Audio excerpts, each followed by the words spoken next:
Good. Hello, Miggy. Good evening here. Good morning here. We're just starting our day in the Philippines. And yours is about to end. Grabe. Sige. How was your day, Miggy? How's school? Were you busy at school? Really? What did you do at school? A lot of stuff. A lot of stuff like?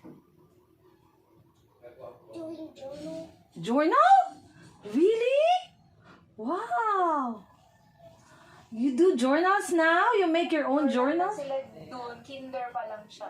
Nagjo-journal na? Naku, ako nag-diary ako, grade 6 na eh. Kaya guys, sabi naman dito may pa-journal. Oo, talagang kailangan i-organize ang buhay, ano? And you're okay with that? Are you happy with your journal? Yes. Good. Okay. Next time we'll talk more about your journal. Okay. You want to share it with me? You want to share your journal one day?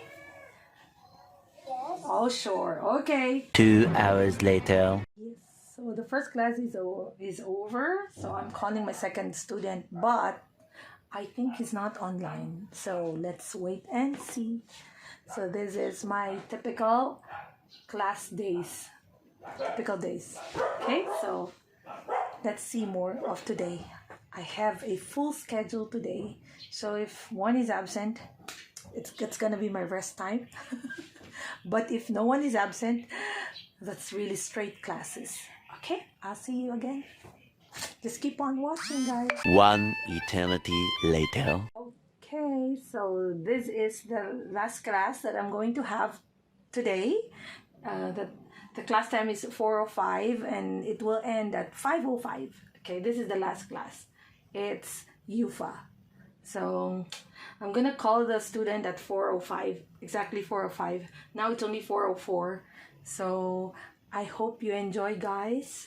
Okay, don't forget to again subscribe to the channel, hit the like button, leave a comment. Okay, if you want to share something about reading, or maybe you have problems with reading or learning a particular subject, if you need help, you can contact A+ Tutor. If you need help for your classes, for your lessons, look for us. Look for Teacher Rachel. So that ends our lesson. Okay, my work today. Okay, so I'm gonna call now. So I have to say goodbye. Okay. Hi, Yufa.